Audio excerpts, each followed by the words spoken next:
வேலையாக ஓ இருக்கிறது. அதில் நான் சொல்லுகிறேன். என்னாலிருந்து இப்ப பெண்கள் தான் கேட்டுக்கிறாங்க. ஆச்சரியமாக இருக்கும், சிந்தித்து பார்க்கணும் எல்லாரும். பெண்ணுக்கு தாலி கட்டுவது கணவன். அவர்தான் தாலி எல்லாம் செய்து கொண்டு வாரார் மணவரையிலே. அப்போ தாலி கட்ட வேண்டியவர் மணவாளன்.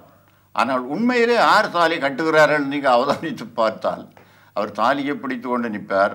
பின்னுக்கு நிற்கிற பெண்கள்லாம் அதை கட்டுகிறார்கள் அல்லது சுரியை பூட்டுகிறார்கள். அப்போ அடுத்த கேள்வி கேட்டால் இந்த பெண்ணுக்கு தாலி கட்டினது யார்? சரி, உண்மையிலே தாலி எமது கலாச்சாரத்தில் மிகவும் முக்கியமான ஒரு பெருமதி மிக்க ஒரு விடயம். இந்த தாலி என்றால் என்ன? எதற்காக தாலி கட்டுறாங்க? தாலி என்றால் என்ன? இந்த கிரியைகள் ஒவ்வொன்றும் செய்கின்ற பொழுது அந்த கிரியைகள் ஒவ்வொன்றும் மிக பொருள் புரிந்த கர்மங்கள். கிரியை என்ற செயல் அவை மந்திரபூர்வமாக செய்யப்படும். இந்த மந்திரங்கள் வடமொழியில் இருக்கிறபடினாலே நம்மவர்களுக்கு அந்த சிவாச்சாரியார் குருவாக இருக்கிறவர் இந்த மந்திரத்திலே என்ன சொல்லுகிறார் என்று வழங்குவது இல்லை. இந்த தாலி கட்டுகிற பொழுது சொல்லப்படுகிற மந்திரத்தினுடைய பொருள் என்னென்றால், இந்த மணவாளன் எழும்பி நின்று இறைவனை இருகரமும் கூப்பி வணங்கிவிட்டு அந்த பெண்ணை பார்த்து, பெண்ணுடைய முகத்தை பார்த்து, பாக்கியவதியே, நான் இந்த கணம் தொடக்கம் உன்னை எனது மனைவியாக ஏற்றுக்கொள்கின்றேன். அப்போ அதற்கு அடையாளமாக என் உயிர் உன்னுடனேயே இருக்கின்றது என்பதற்கு அடையாளமாக இந்த தாலியை உனக்கு கட்டுகின்றேன். இருவரல்ல, இருவரும் ஒருவர். உன்னுடன் எந்த நேரமும் இருக்கின்றேன். உன்னுடைய நலங்கள் எல்லாவற்றையும் நான் கவனித்துக் கொள்வேன். அதே மாதிரி என்னையும் நீ கவனித்துக் கொள்வாய் என்பதற்கு அடையாளமே இந்த தாலியை கட்டுகிறேன் என்றுதான் அந்த மந்திரம் சொல்லும். சரி, இந்த வேளையில் இன்னும் ஒரு விடயத்தை நான் கேட்க வேண்டும். சந்திரமதி அவர்களது கதையில் பார்த்தால் சந்திரமதியின் கழுத்தில் இருந்த தாலி தனது கணவனை தவிர வேறு யாருக்கும் தெரியவில்லை என்று ஒரு கூற்று இருந்தது. ஏன் அப்படி இருந்தது?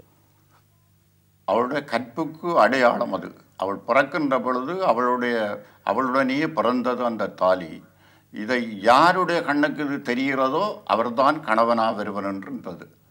ஹரிச்சந்திரன் மட்டும்தான் தெரிந்து கொண்டார். அதை கொண்டு நீங்கள் இந்த தாலி எவ்வளவு இன்றியமையாதது என்பதை அறிந்து கொள்ளலாம். பழைய இலக்கியங்களில் மட்டுமல்ல, இப்போ நாங்கள் பார்க்குற சினிமாக்களில் கூட ஒரு வில்லங்கமாத்தன்னும் ஒருவர் பிடிச்சி, ஒரு பெண்ணை பிடிச்சி ஒரு தாலியை களத்தில் கட்டிவிட்டால் பிறகு அவள்தான் மனைவி என்று வந்துகிடுகிறோம். இந்த சினிமாவில் சும்மா பொழுதுபோக்கு செய்கிற சினிமாவில் கூட அந்த தாலிக்கு அவ்வளோ முக்கியத்துவம் கொடுத்துடுறார். அப்போ தாலி என்றால் கணவனுடைய உயிர் என்று பொருள். சரி, நல்லது. தாலி கணவனது உயிர், அதை நாம் அவ்வாறு பேணி பாதுகாக்க வேண்டும். இது தவிர எனக்கு சில வேளைகளில் விகடமாகப்பட்டவை, தாலி கட்டிய பெண் ஐயர் சொல்வார் அருந்ததியை பார் என்று சொல்லி. அவர் எங்கு நான் வெவ்வேறு இடங்களில் பார்த்திருக்கிறேன், வெவ்வேறு இடங்களை காட்டி அருந்ததியை பார்க்க சொல்வார்கள். இதில் என்ன பொருள் இருக்கிறது? முதல்ல இந்த அருந்ததி என்றது என்ன அல்ல யார் என்று தெரிந்து கொள்ளணும். அருந்ததி என்று சொல்லப்படுவது ஒரு நட்சத்திரம். அருந்ததி என்ற ஒரு முனிவருடைய பத்தினி இருந்தவர். அவ மிக அறநெறி தவறாது இல்லற நெறியை நடத்திய காரணத்தினாலே, வள்ளுவர் சொல்வாரல்லோ, தற்காத்து தற்கொண்டாற்பேணி தகசான்ற சொற்காத்து சோர்விலாள் பெண். தாலி கட்டினவுடனே அந்த பெண்ணுடைய கடமைகளை சொல்லுகின்றார். தன்னை காத்து கொள்ள வேண்டும், தற்காத்து தற்கொண்டாற்பேணி, தன்னை மனைவியாக கொண்ட கணவனை பாதுகாத்து கொள்ள வேண்டும். தற்காத்து தற்கொண்டாற்பேணி தகை சார்ந்த சொற்காத்து, தன்னுடைய குடும்பத்துக்கு எந்த விதமான இழுக்கும் பெறாதபடி நற்பெயரை காத்து, சோர்வில்லாமல் எதற்கும் குறைவில்லாமல் நிறைவாக வாழ்வதுதான் பெண். அப்படி வாழ்ந்த ஒரு பெண் தான் இந்த அருந்ததி என்கின்ற ஒரு முனிவருடைய பத்தினி. இப்படி ஒழுங்காக வாழ்ந்தால் இந்த வானுரையின் தெய்வத்துள் வைக்கப்படும் என்று வள்ளுவர் சொல்லுவார். அந்த நட்சத்திர பதவியை பெற்றவர் இந்த அருந்ததி. அதனால்தான் அந்த அருந்ததியை காட்டுகிறார். காட்டி அங்கே ஒரு மந்திரம் சொல்லப்படுது என்னென்றால், பெண்ணே, நீங்கள் இருவரும் இந்த இல்லற நெறியிலே தவறாது சிறப்பாக இருந்த இந்த அருந்ததி நட்சத்திரமாகி எல்லோரும் வழிபாட்டுக்குரியவராக இருப்பது போல நீங்களும் திகழ வேண்டும் என்பதற்கு அடையாளம். ஆகவே அதுதான் எமது முன்னோர் நல்ல நேரம் பார்த்து கல்யாணம் வைப்பார்கள். அந்த நேரத்தில் அந்த நட்சத்திரம் முன்னோர்கள் சோதர திதியாக கணித்த நாட்களிலே அந்த அருந்ததி சரியாக இருக்கும். இப்பொழுது எங்களுக்கு வசதியான நாட்களை நாங்கள் கல்யாணம் விட்டு நாட்களாக தெரிகிறபடியால் மேலே காட்டுவார். இப்போ சில விளைச்சலை காட்டாமலும் விட்டுறார்கள். ஆனால் இந்த விளக்கத்தை நாங்கள் பெற்றுக்கொள்ள வேண்டும். நல்லது. உங்களிடம் இது சம்பந்தமான பல விடயங்களை கேட்டறிவதற்கு நாம் ஆவலாக இருக்கின்றோம். இன்று நேரம் போதாமையினால் இந்த நிகழ்ச்சியை இத்துடன் இனிதை நிறைவுக்கு கொண்டு வருகின்றேன். இது தொடர்பான பல விளக்கங்களை மற்றும் ஒரு சந்திப்பு நிகழ்ச்சியில் உங்களிடம் நன்றி வணக்கம். இத்துடன் இந்த சந்திப்பு நிகழ்ச்சி இனிதை நிறைவுக்கு வருகின்றது. நன்றி, வணக்கம்.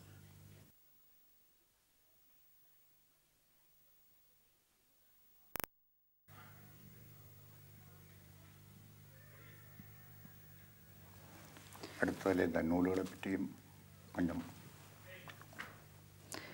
வணக்கம் நேர்களே, சந்திப்பு நிகழ்ச்சியோடு இணைந்து கொண்டிருக்கின்றோம். இன்று சந்திப்பு நிகழ்ச்சியில் நாம் மீண்டும் கலாபூஷணம் சைவ புலவர் செல்லத்துறை அவர்களை இணைத்துக் கொண்டிருக்கின்றோம். இவரை பற்றி நீங்கள் ஏற்கனவே தெரிந்து வைத்திருக்கின்றீர்கள். அவரை நிகழ்ச்சியில் வரவேற்போம். வணக்கம். தீபம் நேயர்கள் அனைவருக்கும் எனது இனிய வணக்கங்கள்.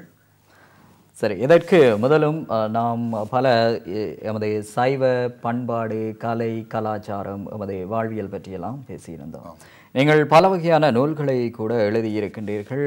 அவற்றுள் சிவனரி, அரங்கப்படையல், கோமாதா, வாழ்வாங்கு வாழ்தல் போன்ற பல நூல்கள் தொடர்ச்சியாகவே வந்து கொண்டிருக்கின்றது. நீங்கள் பண்பாடுகளை பற்றி எமக்கு அறிவு கண்களை திறந்து காட்டிக்கொண்டே இருக்கின்றீர்கள். இந்த வகையில் உங்களது புத்தகங்களை பற்றி சொல்லுங்கள். சிவநெறி என்ற புத்தகம் இந்த புலம்பெயர் நாடுகளில் இருக்கின்றவர்கள் சைவ சமயத்தை படிப்பதற்கு பொருத்தமானது. அது இந்த ஐரோப்பிய சிவநெறி கழகத்தினர்கள் நடத்துகின்ற சிவநெறி தேர்வுக்காக அவர்கள் அந்த நூலை ஆக்கித்தர சொல்லி கேட்டு 1ஆம் வகுப்பு தொடக்கம் ஏஎல் வரை உள்ளவர்கள் படிப்பதற்கு ஏற்ற பாடத்திட்டம் படிமுறையாக அதிலே விஷயங்கள் எழுதி கொடுக்கப்பட்டிருக்கின்றன. அவர்களுக்கு மட்டுமல்ல, பிள்ளைகள் கேட்பதற்கு பெற்றாருக்கு விளக்கம் சொல்ல முடியவில்லை என்று பெற்றார்கள் தவிப்பதும் உண்டு. அந்த பெற்றார்களும் இந்த புத்தகத்தை படிக்கலாம். படித்தால் பிள்ளைகளுக்கு பாடத்தை சொல்லிக் கொடுக்க உபகாரமாக இருக்கும். இதற்கு மேலும் சைவ வாழ்வு வாழ்பவர்கள் எங்களுடைய ஆலயத்திலே நடைபெறுகிற கிரியைகள் என்ன, விரதங்கள் எவையவை, விரதத்துக்குரிய நாட்களவை, அதை நாங்கள் எப்படி கைக்கொள்ள வேண்டும், எங்களுடைய பூர்வ கிரியைகள், நாங்கள் பிறந்த நாள் தொடக்கம் இறக்கும் வரை எங்களோட வாழ்க்கையில் நடைபெறுகின்ற கிரியைகளவை, அபர கிரியைகள், இறந்த பின் செய்யப்படுற கிரியைகளவை, அவை எப்படிப்பட்டவை, ஏன் செய்ய வேண்டும் என்ற அந்த சகலவிதமான விவரங்களும் இந்த புத்தகத்திலே அடங்கி இருக்கின்றது. எனவே புலத்திலே வாழ்கின்ற மாணவர்கள் முதல் பெரியோர்கள் எல்லாருக்கும் இது பயனுடையதாக இருக்கும். அது இப்போ 2-3-4 ஆண்டுகளாக விட்டது வெளிவந்து இங்கே பல பேர் அதை பயன்படுத்தி கேள்விப்பட்டு சந்தோஷம் அடைகிறேன். ஆமாம், சைவ வாழ்வு வாழ வேண்டும் என்று நீங்கள் சொன்னதிலிருந்து எனக்கு ஒரு கேள்வி உதயமாகின்றது. பொதுவாக பால், பசுவிலிருந்து நாம் பாலை எடுத்து நுகர்கிறோம், ஆனால் ஏன் இறைச்சியை சாப்பிடக்கூடாது என்று பொதுவாக அனைவருமே கேட்கும் ஒரு கேள்வி. அதற்கு என்ன பதில் நீங்கள் சொல்லுங்கள். அதுக்கு மேலே முன்பு கேட்கிறவர்கள், பசுவினுடைய இரத்தம் தானே பாலாக வருகின்றது, அப்போ பாலை குடிக்கிற நீங்கள் பசுவினுடைய இறைச்சியை சாப்பிட்டால் என்ன என்று கேட்பவர் இருக்கிறார். இந்த கேட்கிறவர் எல்லாரும் அம்மாவில் பால் குடித்துத்தான் வளர்ந்தவர்கள். இந்த பால் பதிலாக அம்மாவிலே இருந்து இரத்தத்தை குடித்தவர்களும் இருக்கிறார்களோ? பசுவிலே இருந்து இரத்தம் பாலாக வருகின்றது என்பது விஞ்ஞான ரீதியாகவும் பொது அறிவு ரீதியாகவும் பிழையான ஒரு செயல், பிழையான ஒரு கருத்து. இரத்தத்துக்குரிய பண்புகள் குணங்கள் வேறை, பாலுக்குரிய குணங்கள் வேறை. இரத்தந்தான் பாலாக வருகின்றால் மலட்டு பசுவிலும் எடுக்கலாமே பால், நாம்பன் மாட்டிலும் பால் எடுக்கலாமே. கருத்தரித்து கன்றுகின்ற பசுவிலானே வருகின்றது. அதுகூட அந்த பசு இறங்கினால் மட்டும்தான் பால் வரும்.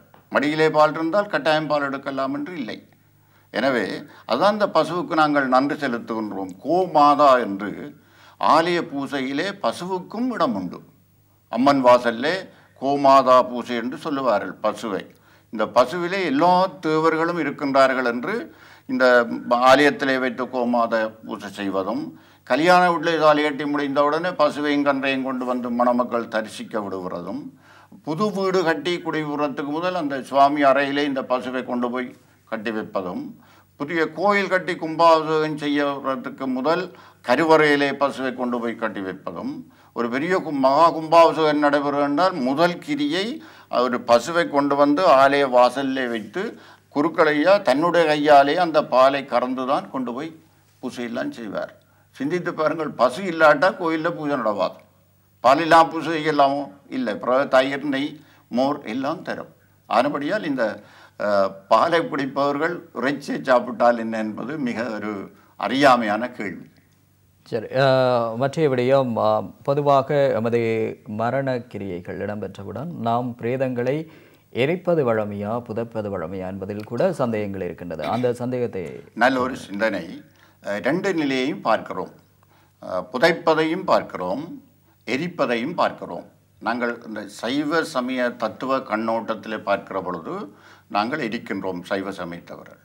அது ஏனென்றால் இந்த உலகத்தில் உள்ள பொருட்கள் எல்லாம் பஞ்சபூதங்கள்னாலே ஆக்கப்பட்டவை. நிலம், நீர், தீ, காற்று, ஆகாயம் என்ற இந்த ஐந்தையும் பஞ்சபூதம் என்று சொல்லுவார்கள். இந்த பஞ்சபூதங்களுடைய சேர்க்கையினாலே தான் இந்த உலகத்தில் உள்ள பொருட்கள் எல்லாம் உருவாகின்றன. எங்களுடைய உடம்பும் பஞ்சபூதத்தாலே ஆக்கப்பட்டது தான். அப்போ பஞ்சபூதத்தினாலே ஆக்கப்பட்ட இந்த உடலை விட்டு உயிர் போன உடனே இது சவமாக போய்விடுகின்றது, அழுக்கு பொருளாக போய்விடுகின்றது. இதனை எரிக்கின்ற பொழுது இந்த உடம்பில் உள்ள பஞ்சபூதங்களும் பஞ்சபூதங்களோடு சேரும்.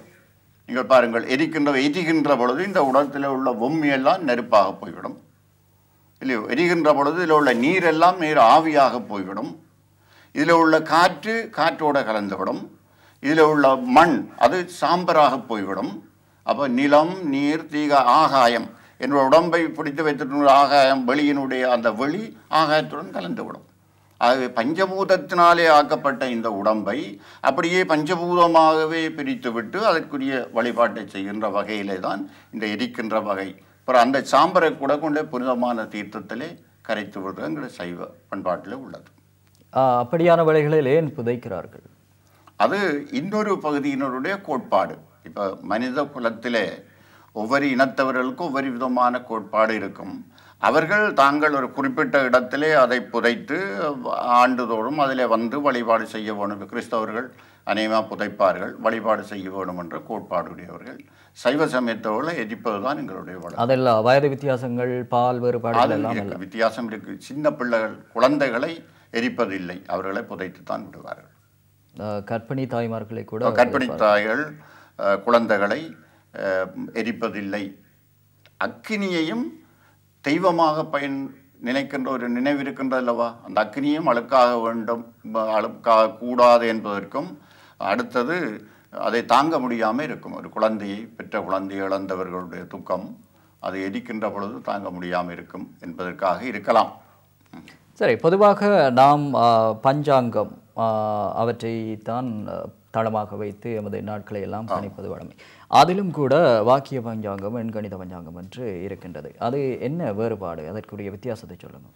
இந்த சோதிடம் வானியல் சாஸ்திரம் தான் சோதிடம். சோதிடம் பொய்யென்றால் வானத்தை பார் என்று ஒரு பழமொழி இருக்கு. சோதிடத்திலே கணித்தால் இன்றைக்கு சூரியன் இத்தனை மணிக்குத்தான் உதயமாகும் என்று சோதிடத்திலே சரியாக கணித்தால் நாங்கள் இன்றைக்கு அதிகாலையில் எழும்பி அதை எடுத்து வைத்து பார்த்தா சரி அதே நேரத்தில் தான் உதயமாகும், அஸ்தமனமும் அப்படித்தான் இருக்கும். இந்த நட்சத்திரங்களும் எப்பப்போ உதயமாகும், எங்கே நிற்கும் என்றெல்லாம் சொல்லப்பட்டிருக்கு. இது ஒரு கால கணிப்பு, கால தத்துவம் என்று எங்களுடைய சைவ சித்தாந்தத்திலே சொல்லுவார்கள். கடவுளுக்கு அடுத்தது கால தத்துவம், காலம் என்று சொல்லுவார்கள். என்ற காலம்தான் இந்த உலகத்தை இயக்கி கொண்டு இருக்கின்றது.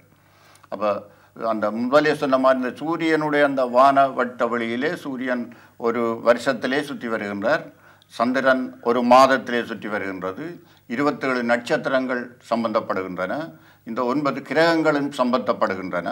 இவற்றினுடைய அந்த அசைவுகள் ஒவ்வொன்றும் தன்னைத்தான் சுற்றி கொண்டு சூரியனையும் சுற்றி கொண்டு இருக்கின்றன. அந்த கணக்கை வைத்துத்தான் இந்த நாட்களை கணிக்கிறார்கள் சோதிடத்திலே. அந்த நீங்கள் கேட்டது வாக்கியம் கணிதம் சில வேளைகளில் முரண்படுகின்றன. அது காரணம். வாக்கிய பஞ்சாங்கம் எனப்படுவது முதல்ல பஞ்சாங்கம் என்றால் வாக்கியமாகத்தான் இருந்தது.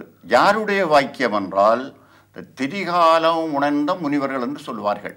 பெரிய ஞானிகள், அவர் 3 காலத்தை உணர்ந்த ஞானியர்கள் கணித்து வைத்திருக்கிறார்கள். அந்த கணிப்பை அப்படியே பின்பற்றி கொண்டு வரார்கள். இப்பொழுது அதில் இந்த கணித பஞ்சாங்கத்தில் இந்த விஞ்ஞான முறைப்படி கணிக்கின்ற பொழுது அந்த கணிப்புக்கும் இந்த கணிப்புக்கும் இடையில் ஒரு கொஞ்சம் வித்தியாசம் வருகின்றது. அதனால் இந்த முரண்பாடுகள் வருகின்றன. அதில் எது சரியானது என்பதை ஒருமுகமாக தீர்மானிக்க முடியாமல் இருக்கிறார்கள் அறிஞர்கள். சரி, பொதுவாக நாம் கடவுளை கும்பிடுவது, அறவழியில் நடப்பது எல்லாமே நல்ல வாழ்க்கை வாழ்வதற்காகத்தான். விரதங்கள் கூட இதற்கு ஒப்பாக இருக்கின்றது. இந்த நிலையில் சிலரை பார்த்தீர்கள் என்று சொன்னால் வருஷத்தில் 365 நாளுமே அநேகமான நாட்கள் விரதத்தில் இருப்பார்கள். ஆனால் இன்னொரு வழியில் பார்த்தால் அது உடம்பிற்கு கூட கேடாக இருக்கும். அவர்களுக்கு நீங்கள் எப்படியான அறிவுரைகளை சொல்ல? முதலாவது விரதம் என்றால் என்ன என்பதை விளங்க வேணும். இந்த காலத்திலே விரதம் என்றால் காலையில் சாப்பிடாமல் இருக்கிறது, மத்தியானம் சோறு சாப்பிட்றது, இரவில் பலகாரம் சாப்பிட்றது என்ற வகையிலே வந்துட்டுது. உபவாசம் என்றால் பகல் முழுவதும் சாப்பிடாமல் இருக்கிறது என்ற அளவிலே சுருங்கி வந்துட்டுது. உண்மையில் இந்த உபவாசம் என்றால் உபண்டா கிட்ட தலைவர் உபதலைவர் என்று சொல்கிறோமல்லோ, அந்த மாதிரி இறைவனுக்கு கிட்ட இருத்தல் என்பதுதான் அர்த்தம். அந்த அந்த குறிப்பிட்ட நாளில் இறை சிந்தனையோட கடவுள் சிந்தனையோட வழிபாடு செய்து கொண்டு இருக்க வேண்டும். அருகே இருக்க வேணும். கடவுளுக்கு அருகே என்றால் கோயிலில் போய் பக்கத்தில் இருக்கலாம். அப்படி இப்போ வழி இல்லாதவர் தானே வீட்டில் இருந்தோண்டு இறைவனை நினைத்து கொண்டே இருக்க வேண்டும். மொத்தத்தில் 3 வேளையும் சாப்பிடாமல் இருக்க வேண்டும் என்று இல்லை. 3 வேளையும் சாப்பிடாமல் இருக்க வேண்டும் என்ற விதி எப்படி வந்ததென்றால், நாங்கள் சாப்பாட்டை பற்றி சிந்தித்தோமே ஆனால் இறை சிந்தனை இல்லாமல் போய்விடும். நாவலர் பெருமான் ஒரு நல்ல விளக்கம்